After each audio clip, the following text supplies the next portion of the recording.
Kemudian scene kembali ke tahun 1998, di mana pada saat itu kita diperlihatkan dengan kehidupan remaja Owansu saat berada di bangku SMA serta di mana kehidupan Owansu yang masih berada di masa-masa sulit. Dan pada hari itu ada 3 orang rentenir yang pergi mendatangi rumah Owansu untuk mencari ibunya Sim Chun-hee. Owansu yang melihat hal itu, ia pun segera berlari pulang ke rumah dan memberitahu jika para rentenir sedang menuju ke rumah mereka untuk mencarinya. Chun-hee yang mendengar hal itu, ia pun segera bersembunyi dan menyuruh Owansu memberitahu kepada mereka jika ibunya sedang tidak berada di rumah. Hingga ketika para rentenir itu tiba di rumahnya, mereka langsung mengacak-ngacak rumah Owansu dan saat mendengar jika ibunya kembali bersembunyi, mereka langsung melakukan kontak fisik dan bahkan menghajar Owansu hingga membuatnya terluka.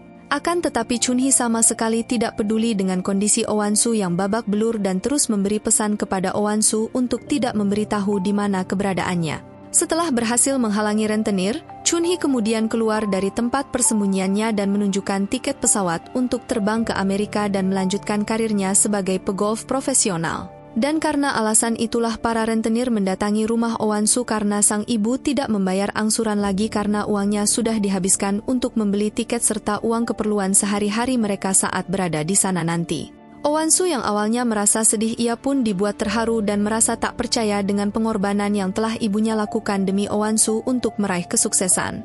Setelah sempat terhanyut dengan kenangan bersama ibunya, Owansu kemudian kembali tersadar dan betapa terkejutnya ia saat mendapati jika sang ibu telah menghembuskan nafas terakhirnya.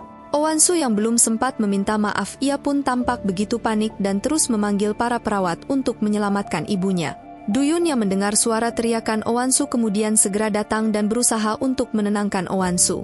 Setelah kepergian ibu mereka, Hyunsu meminta Owansu segera pulang menenangkan dirinya dan memberitahu jika ia akan mengurus segala urusan pemakaman ibu mereka dan sesuai arahan dari Bu Park kabar ini akan dirahasiakan dari halayak umum.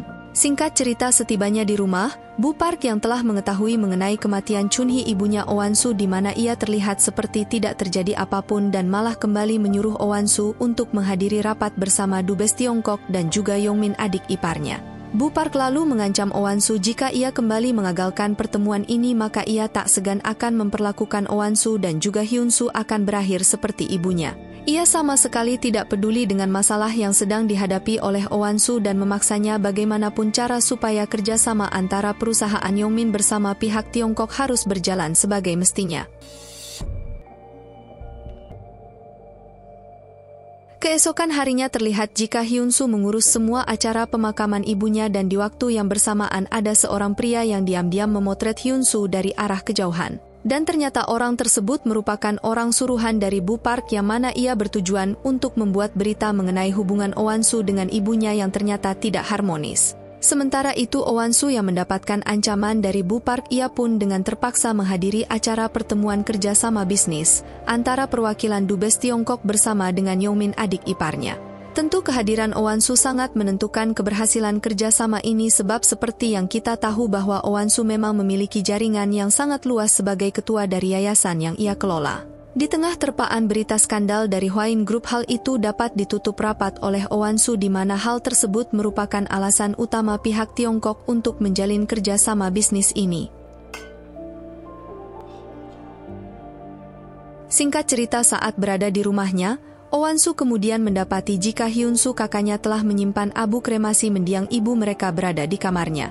Ia juga diperintahkan oleh Bu Park supaya Owansu dapat menyimpan abu ibu mereka di kolumbarium secara diam-diam supaya tidak diketahui oleh awak media. Setelah berpikir panjang, Owansu kemudian mengajak Duyun untuk mengantarkannya pergi ke suatu tempat yang tidak diketahui oleh siapapun. Mendengar hal tersebut, Duyun langsung mematikan alat GPS yang berada di mobil serta kedua ponsel mereka demi keamanan agar keberadaan mereka tidak bisa terlacak. Namun kepergian mereka pada saat itu ternyata sempat diawasi oleh seseorang di mana setelah itu ia pun langsung melaporkan hal tersebut kepada atasannya. Karena GPS mobil yang dibawa oleh Duyun tidak aktif, Pak Park yang berada di ruangan pusat kendali kemudian merasa khawatir dan langsung meminta tolong kepada seluruh bawahannya untuk segera mencari keberadaan Owansu dan juga Duyun. Sementara itu Owansu terlihat mendatangi rumah masa kecilnya dan pada saat itu ada seseorang yang secara diam-diam kembali mengikuti serta memotret mereka. Kabar mengenai kehilangan Owansu dan juga Duyun kemudian terdengar sampai kepada Yongkook di mana ia terlihat murka dan langsung memerintahkan Pak Park dan juga Hyunsu untuk segera mencari di mana keberadaan istrinya. Sesampainya di rumahnya Owansu, Duyun langsung memakaikan pita di rambut Owansu serta di bajunya sebagai pertanda bahwa saat ini mereka sedang berkabung. Pada saat itu Owansu menceritakan kepada Duyun bahwa dirinya merupakan anak yang berasal dari keluarga miskin dan dengan semangat ibunya yang tak pantang menyerah ia pun berhasil menjadi seorang pemain golf yang banyak memenangkan turnamen. Tak hanya itu saja Owansu juga memberitahu jika dulu ia sempat mempunyai seorang anak laki-laki dan karena kesibukannya ia pun tak sempat mengurus putranya itu dan pada akhirnya ia meninggal. Duyun yang mendengar itu langsung merangkul Owansu dan berusaha menenangkan Owansu yang pada saat itu sedang sangat rapuh dengan semua masalah serta kesedihan yang datang seolah tak pernah berhenti. Dari arah kejauhan terdapat seseorang yang masih mengikuti Owansu dan juga Duyun dan pada saat itu langsung memotret mereka. Setelah itu Owansu bersama Duyun kemudian pergi ke laut untuk menaburkan abu mendiang ibunya dan mengatakan jika ia tidak akan memaafkan orang yang telah membuat ibunya menjadi seperti ini. Di mana orang yang telah membuat ibunya Owansu seperti itu tidak lain adalah Bu Park mertuanya sendiri. Di malam itu Bu Park terlihat mendapatkan kiriman foto dari Owansu dan juga Duyun melalui orang yang sengaja ia kirim untuk membuntuti mereka berdua. Singkat cerita saat berada di rumah, terlihat semua anggota keluarga Hwain Group telah berkumpul untuk menunggu kepulangan Owansu bersama dengan pengawal pribadinya. Di mana Yongkook yang terlarut emosi ia pun langsung menghajar Duyun dan bersikap seolah playing victim jika Duyun telah membawa kabur istrinya tanpa sepengetahuannya. Saking kesalnya ia pun langsung memerintahkan kepada Pak Park untuk memecat Duyun karena dianggap sudah keterlaluan dan sama sekali tidak menuruti peringatan yang pernah ia katakan sebelumnya.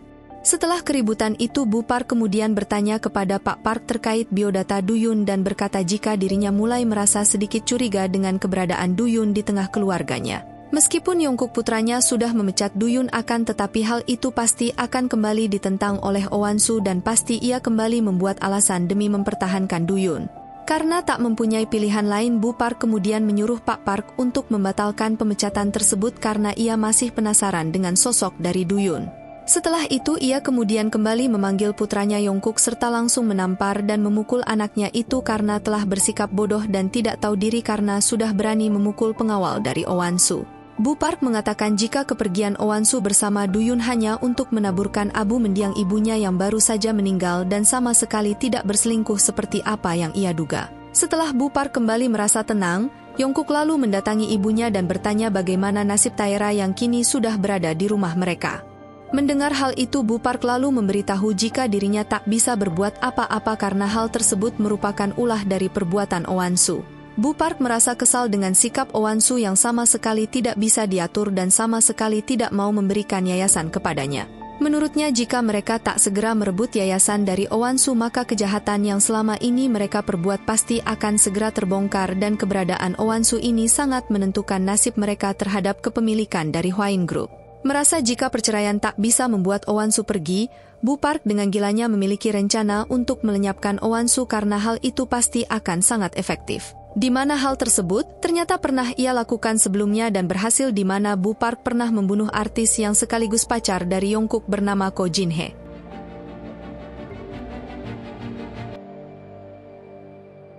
Di sisi lain, Do Hyun yang sedang berada di kamarnya ia pun dihampiri oleh Owansu untuk menanyakan keadaannya. Mendengar hal itu Duyun lalu menarik Owansu masuk ke dalam kamarnya dan tanpa basa-basi Duyun langsung menyatakan perasaannya kepada Owansu. Hal itu sengaja Duyun katakan sebab ia merasa muak dengan sikap Owansu yang selalu bertahan dengan semua kegilaan yang terjadi di tengah keluarga Hwain Group. Akan tetapi pada saat itu Owansu tidak langsung menjawab balasan cintanya dan balik meminta Duyun untuk memberikan bukti yang berkaitan dengan pelaku atas terbunuhnya temannya Ju Hyuk serta penyerangannya di mana Duyun pernah mengatakan jika orang tersebut merupakan orang yang berada di dalam Hwain Group. Kemudian Duyun lalu menunjukkan rekaman CCTV sesudah kematian Kim Duo di mana pada saat itu terdapat beberapa orang seperti Pak Park dan juga Pak Hansi pengacara dari Bu Park. Berdasarkan video hasil dari penyelidikan temannya, Duyun mengambil kesimpulan jika orang yang telah membunuh pimpinan serta temannya itu adalah orang yang sama dan kini ia sedang mengincar Owansu dengan motif yang berkaitan dengan perusahaan. Oh Wan-soo berdalih jika Bu Park dan Yongkook suaminya tidak memiliki motif yang jelas serta alasan untuk membunuh pimpinan Kim. Namun Do-yoon mengatakan jika salah satu dari mereka pasti memiliki motif tertentu dan mungkin hal tersebut belum mereka ketahui. Untuk membuktikan hal itu, Do-yoon harus kembali melakukan penyelidikan mencari bukti agar kebenaran dari semua kejadian ini dapat segera terungkap. Tanpa pikir panjang, Do-yoon segera pergi ke suatu tempat untuk kembali mencari beberapa bukti lainnya, untuk mengungkapkan terkait kematian rekannya serta alasan dari kematian pimpinan Kim yang kini masih menjadi misteri. Dan ternyata pada saat itu Do-yoon pergi mendatangi kasino 8 Star cabang Korea dan meminta kepada kedua pengawalnya yang sedang berjaga untuk membuat pertemuan dengan bos mereka. Bersamaan dengan hal itu, si bos yang mendengar suara keributan dari luar, ia pun langsung menolak kedatangan Do-yoon karena merasa curiga dengan kedatangannya yang tiba-tiba dan tanpa alasan yang jelas. Setelah Do-yoon pergi, si pemilik kasino lalu menghubungi Pak Park dan memberitahu jika salah satu anak buahnya baru saja datang, namun ia langsung mengusirnya karena terlihat sangat mencurigakan. Saat Pak Park melihat rekaman CCTV yang dikirim olehnya, ia pun merasa sangat terkejut dan berpikir jika Do-yoon pasti sedang menyelidiki sesuatu. Di tengah semua kesibukannya, Oh Wan-soo kembali fokus pada aktivitas rutinnya untuk mengembangkan yayasan yang ia dirikan. Kali ini, ia memiliki rencana besar untuk menyediakan vaksin gratis bagi anak-anak di Afrika. Bersama dengan kakaknya, Oh Wan-soo bertekad untuk menghentikan bisnis yang dijalankan oleh adik iparnya Yongmin yang ingin menjalin kerjasama dengan perusahaan Tiongkok.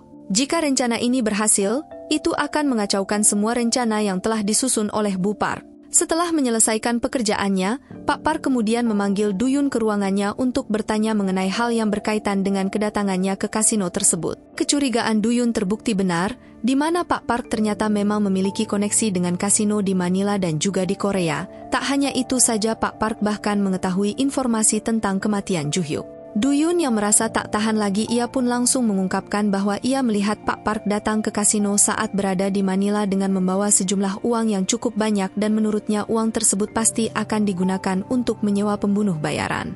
Pak Park yang mendengar hal itu, ia pun merasa sangat kecewa dan tak menyangka jika Do-yoon akan berpikir seperti itu kepadanya. Ia menegaskan jika pembunuh bayaran bukan sesuatu hal yang bisa semudah itu ia lakukan. Alasan ia membawa uang tersebut pada saat itu, sengaja diperintahkan oleh Kim Yongkook untuk mencuci uang sebagai wakil pimpinan dan hal itu sudah biasa ia lakukan dalam beberapa tahun terakhir. Pak Park menegaskan jika dirinya sama sekali tidak terlibat dengan sewa-menyewa pembunuh bayaran seperti yang Do-yoon tuduhkan kepadanya.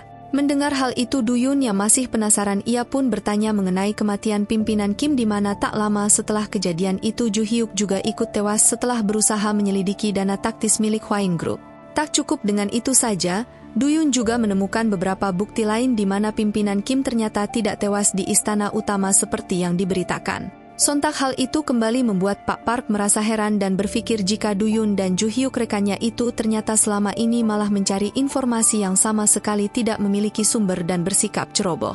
Pak Park yang merasa kesal dengan sikap Do-yoon kemudian mengungkapkan jika pada saat itu pimpinan Kim meninggal setelah berselingkuh dengan seorang wanita di sebuah rumah yang jauh dari tempat tinggalnya. Dengan alasan tersebut, pihak keluarga sengaja membuat skenario seolah-olah pimpinan Kim meninggal di rumahnya akibat serangan jantung. Hal ini tentu sengaja dilakukan oleh para keluarga Hwang Group untuk melindungi citra dari pimpinan Kim. Pak Park mengingatkan Do-yoon bahwa kehidupan orang-orang dari kalangan atas sangat berbeda dengan kehidupan mereka yang berada di lapisan bawah. Ia menekankan betapa pentingnya memahami perbedaan ini dalam berinteraksi dengan mereka. Ada begitu banyak rahasia yang harus disembunyikan sebagai pengawal ataupun pekerja di bawah Hwang Group. Dengan kata lain, mereka harus berpura-pura tidak melihat atau tidak mendengar apapun yang terjadi di sekitar mereka, di mana hal ini adalah bagian dari pekerjaan mereka yang dituntut untuk tetap menjaga privasi. Pak Park merasa sangat kecewa karena Do-yoon sudah menuduhnya dengan hal semacam itu dan membuat situasi menjadi semakin rumit. Dan oleh karena itu ia lalu memutuskan untuk tidak lagi melindungi posisi Do-yoon sebagai anak buahnya. Pak Park menyarankan agar Do-yoon sebaiknya mengundurkan diri saja dari pekerjaannya sebagai pengawal dan kembali bermain polisi-polisian di tempat lain.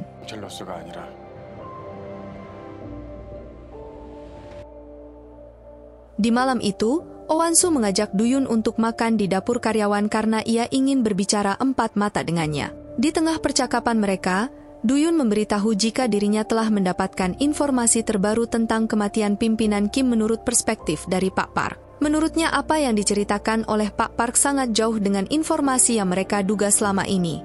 Mendengar hal itu, Oh Wan-soo seketika merasa khawatir dan merasa jika Pak Park juga ikut terlibat dalam penyelidikan mereka, tentu hal ini akan membuat situasi kian semakin rumit. Ternyata hal ini merupakan bagian dari rencana Duyun di mana nantinya ia akan menjadi umpan dengan memanfaatkan keterlibatan Pak Park. Ia merasa yakin jika rencana tersebut kemungkinan besar bisa segera terungkap meskipun Duyun sendiri yang akan menjadi target pembunuh selanjutnya. Duyun mengungkapkan jika dirinya siap melakukan apapun untuk mengungkap kebenaran, meskipun itu berarti harus mempertaruhkan dirinya sendiri sebagai umpan. Sambil terus mencari informasi untuk mengungkapkan kebenaran, Oh Wan-soo tetap menjalankan pekerjaannya seperti biasa. Pada hari itu, ia terlihat sedang melakukan pemotretan untuk peluncuran produk kosmetiknya. Setelah pemotretan selesai, kosmetik tersebut ternyata langsung seketika habis terjual di mana hal itu membuktikan jika pengaruh Oh Wan-soo sangatlah kuat. Namun hal itu membuat Bu Park mertuanya merasa tidak senang sebab keberhasilannya justru merugikan bisnis anak keduanya Yongmin yang juga bergerak di bidang kosmetik. Dan pada hari itu Oh Wan-soo pun kembali menemui ibu mertuanya di mana di sana juga terdapat adik iparnya dan istrinya yang ingin menyampaikan protes kepada Oh Wan-soo. Sojion merasa sangat kecewa karena ia pernah bersikap baik kepada Oh Wan-soo, namun Oh Wan-soo malah sengaja meluncurkan iklan kosmetik yang seolah ingin menggagalkan bisnis mereka. Saking kesalnya Jion bahkan mengata-ngatai Oh Wan-soo dengan sebutan pegolf rendahan yang sama sekali tidak tahu diri. Ternyata Sojion dulunya adalah salah satu orang yang dijodohkan oleh keluarganya untuk menikah dengan suami Oh Wan-soo yaitu Kim Yong-kook. Namun, karena Kim Yong-kook terlibat skandal dengan seorang artis, hal tersebut kemudian membuat pernikahannya gagal dan dengan terpaksa Sojion menikah dengan adiknya Yongmin. Jion merasa kesal dan berkata jika Yongmin sama sekali tidak berguna karena bisnis yang mereka buat selalu berjalan tidak sesuai dengan rencana. Yongmin kemudian meminta Oh Wan-soo untuk membantu mereka mendapatkan surat izin untuk produk kosmetik mereka di Tiongkok sebagai bentuk rasa permintaan maafnya. Mendengar hal itu, Oh Wan-soo pun berkata jika dirinya akan bersedia melakukan hal tersebut. Namun dengan satu syarat di mana mereka harus memintanya dengan sopan dan kembali menarik ucapan yang baru saja dikatakan oleh istrinya Jion. Mendengar hal itu tentu membuat Bu Park semakin jengkel dengan sikap Oh Wan-soo dan menyuruhnya untuk menuruti saja dengan permintaan anaknya. Oh Wan-soo sama sekali tidak peduli dengan perkataan Bu Park dan memang dirinya sengaja berniat untuk menantang mereka semua serta melakukan hal yang menurutnya terbaik.